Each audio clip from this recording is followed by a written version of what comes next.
Yeah, I'm like excited. when I wrote it. Oh, I'm alive. And I don't know, it's just a really powerful moment.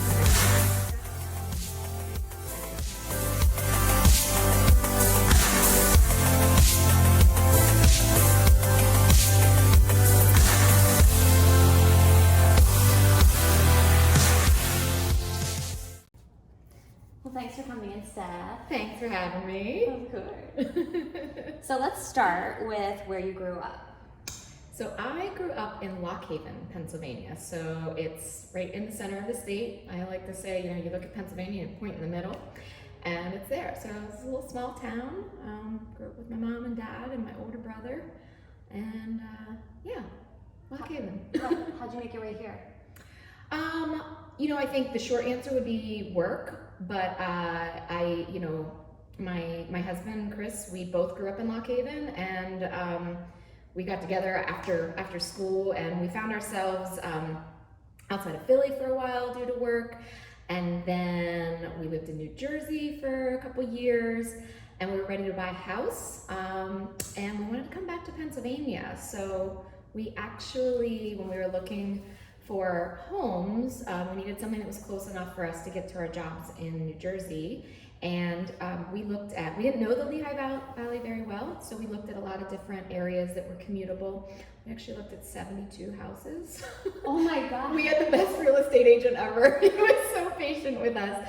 But we came to Easton and we fell in love and just fell in love with the community. So yeah, that was maybe 11 or 12 years ago, and we call this home now. Yay. Love that. Can you remember your first experience with yoga? I remember, I don't know if I remember my exact first class. I mean, I think I know where it was. It was when I was here in Easton. I was driving past Easton Yoga downtown, and I was like, I feel like I want to try yoga. So I don't remember my exact first class, but I have this moment of remembering coming out of Shavasana, right? So I had gone to yoga because I was interested in figuring out how to chill out a little bit more. I'm a little wound tight, maybe, and just kind of dealing with stress and anxiety and all that good stuff. So I remember having this physical practice, coming into Shavasana and really being able to super relax, move into it.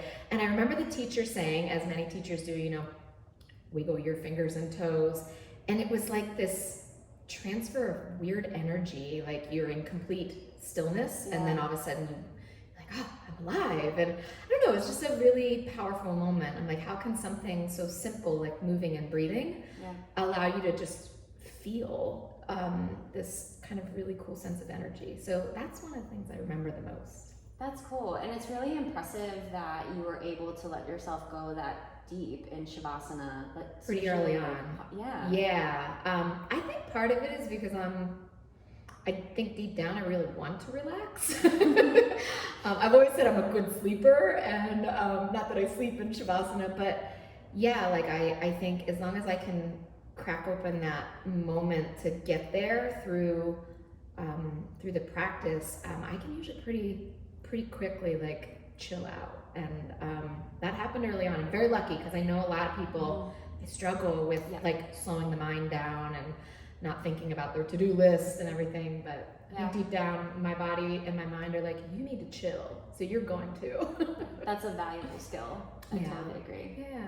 So then, do you remember the moment that you were suddenly struck with this urge, this need to share yoga as a teacher? Interestingly enough, I didn't think I wanted to be a teacher, which, I loved yoga.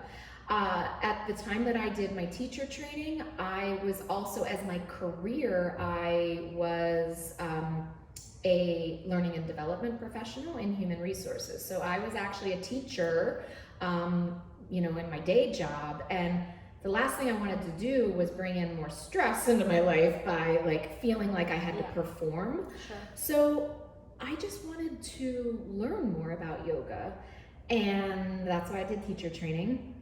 But then I felt as though, you know, we had to do a couple practice runs of teaching, and I got energized by it, which is, you know, why I was interested in teaching as a career too. So eventually I'm like, okay, I've done all this training. Why not share it with other people? So yeah, I kept doing it. I kept teaching and have really, you know, really loved it. Yeah. Well, you are a very natural teacher. Did you have that sense before you took teacher training or at all to do with your career? Or did you just sort of notice those skills as you went along? Yeah, I think, oh my gosh, I was like the kid that would, you know, build a fort in my basement with sheets and, you know, whatever, like little kids did. And then I'd set my animals up and I'd like, my stuffed animals, and I'd teach them, you know, whether it's school or whatever. I think I like leading people. I think I like watching people grow. I think that's a big part of it. I do a lot of that in my day job too. I have a team. And I love the idea of a growth mindset and helping people to develop and really celebrate the changes that they see in themselves and like finding their best self. So whether that's through yoga or what I've done in my career, I think it's always just been a part of who I am. So then what message do you hope to share through your teaching? So I think when I think back to what brought me to yoga, it was not the athleticism or the physicality of it. It was what was going on in here and in here. And what I learned, you know, was that the lessons I learned on my mat when I was practicing and learning how to breathe and learning how to move and be flexible and balance, all those physical things, is that they serve us off the mat, right? And so I really try to share that with my students. I think that what we do here in the studio or what you do on your mat is the yoga is an extension of that when you walk right off your mat. And I have personally found it's helped me in my life in so many ways. So that's what I hope. I love that yoga is not, at least the yoga, the community that we have here, it's not competitive. Yeah. It's accepting. It's you are where you are in your practice, and it's nice to have that that perspective, and that you know that you're on a journey in life. So just like you're on a journey in your practice, and that's really kind of what the lesson I hope to share with other people. I'm learning that lesson every day myself. Yeah, totally. I'm with you. You use a lot of readings in your teaching too. Is that something that you incorporate in your own like daily practices? Yeah, I think so. I get inspired by words. So my education and my background is in communication, and I love to read in general. So yeah, there are certain writers or readings that I like to bring into class. I don't do it in every class, but I like to bring a sort of a theme. I think that inspires me and hopefully inspires my students. And whether that theme might be through a reading or through music, yeah, I like that sort of full package of, and I think it comes from my, in designing learning or designing things, I like it all to kind of fit together, right? There's this physicality and anatomy of the flow of the pose, but then there's also this beautiful, like, heart and theme to it, whether it's through words or music. Yeah, you're right. I hadn't thought about it that way, but you do have these offerings that reach out to like anybody's like sentiment and need in yoga. Yeah, well, that's very cool. Thanks. Yeah. What do you like to do off of your yoga mat? Any activities or? Yeah, so I would say that off of my yoga mat, I truly do spend a lot of my time doing my day job. So I work for Air Products in human resources, which a lot of people like wrinkle their nose up at human resources, but I always say I'm in the fun side of human resources. So in the last year, I've taken on a new role as our global manager of employee experience and culture, which is super cool. Yeah. And I have a team across the globe that I get to interact with every day from different cultures, different countries. So I do spend a lot of my time doing that. But outside of the 9 to 5, day job, I love to spend time with my husband. We're best friends. We have our amazing dog Charlie, who is like the love of my life, and my 2 cats. I love them too. But yeah, pre-COVID-19, we love to support Easton. We go out to small restaurants around town, we're pretty social group. So we have a lot of good friends in Easton. And what's your closest circle like? My closest circle, outside of Chris, my husband, right. I would say, so I have like a smattering of friends all over Easton, right? Like neighbors that I've met, people in my yoga community, people at work, so we'll like do dinner or have people over to our house.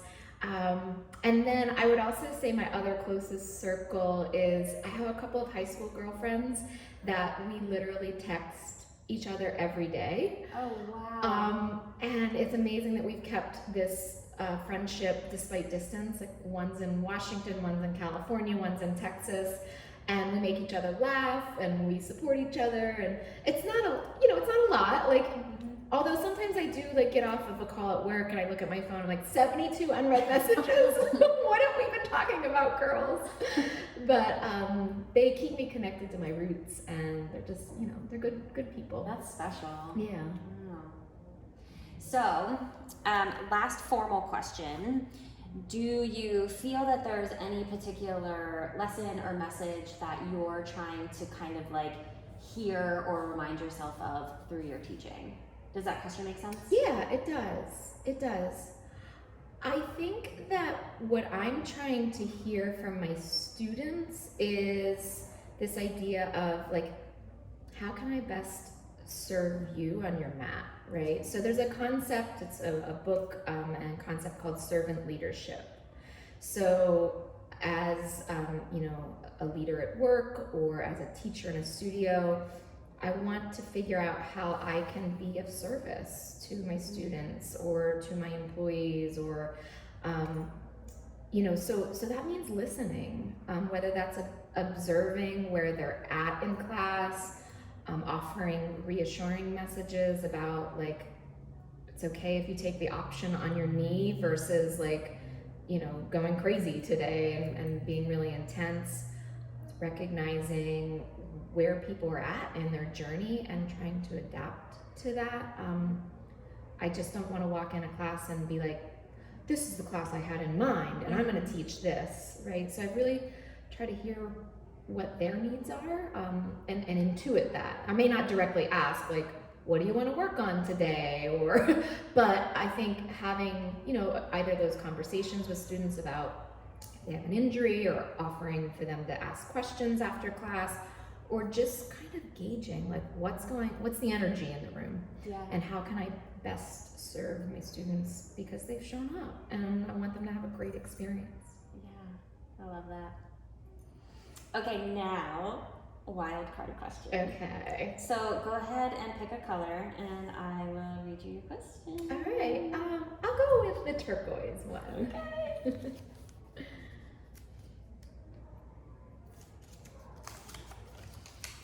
I planted this question for you. For me? Yeah. I'm like excited. when I wrote it out, I was like, Steph has to get this Oh, one. cool. I was even gonna rig this and So tell you to pick this one. Okay. But it's not rigged, it's fate. It is. And this also requires like an extra resource. Ooh. So, okay, the question is, how about we get there first? What Care Bear would you be? Oh. Now, there are 2 resources at your disposal. One is the original Care Bear cast. Yes. Do you need that? I know a number of them. Okay. But yeah, I might need like a refresher. Okay. Do you?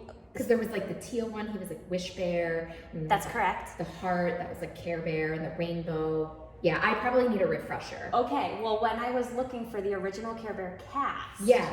I found the Care Bears represented by their Myers-Briggs. Oh my gosh, it's perfect. Right? Yes. Okay. What's yours? So my Myers-Briggs which is like a personality test that I run it. I'm certified in it, and we run it in class, so and we've done it here in the studio in one of our workshops. So I am an ENFP. Okay, you're champ bear. Oh yeah. Ooh, okay. I like that Champ bear. Champ bear. What does Champ Bear have on his heart or belly? He has like a champion chalice. How do you say that? Oh yeah. Oh, he's like with the bat, which is so not me. I'm like so not athletic. No, but you're very much like a champion for all the people. Yes, definitely. And that's what I think. Yeah. So, all right, here's the original. Would you say? Oh, bedtime bear. Yeah, I love that. No.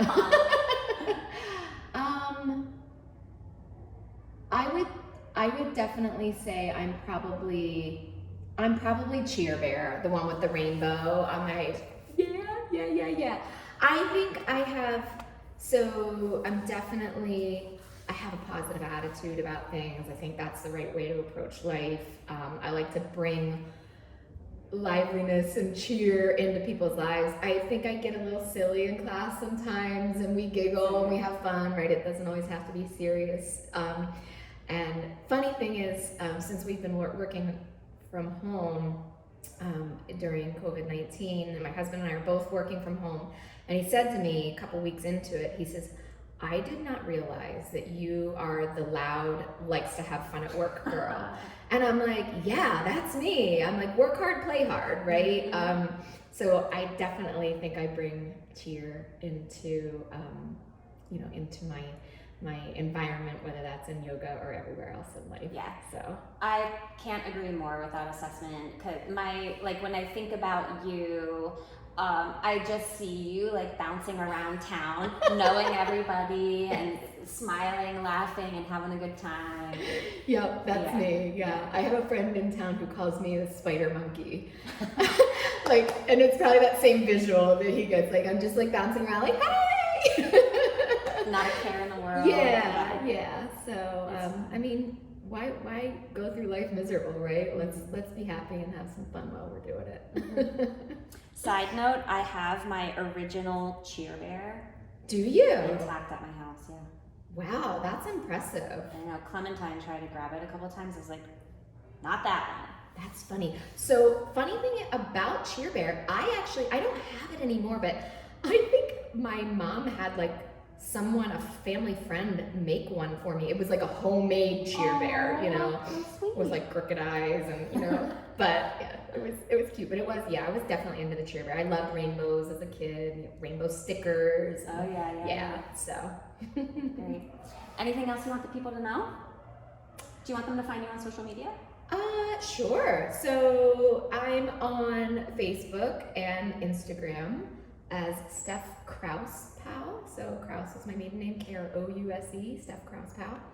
And I teach here on Thank you. Tuesdays at 6 p.m. Not 6 a.m. Tuesdays at 6 p.m. and I rotate Sundays with Kate at 9 a.m. So yeah, come check it out. Yeah. Well, thank you so much, Steph. Thank you. Have a great day. You too.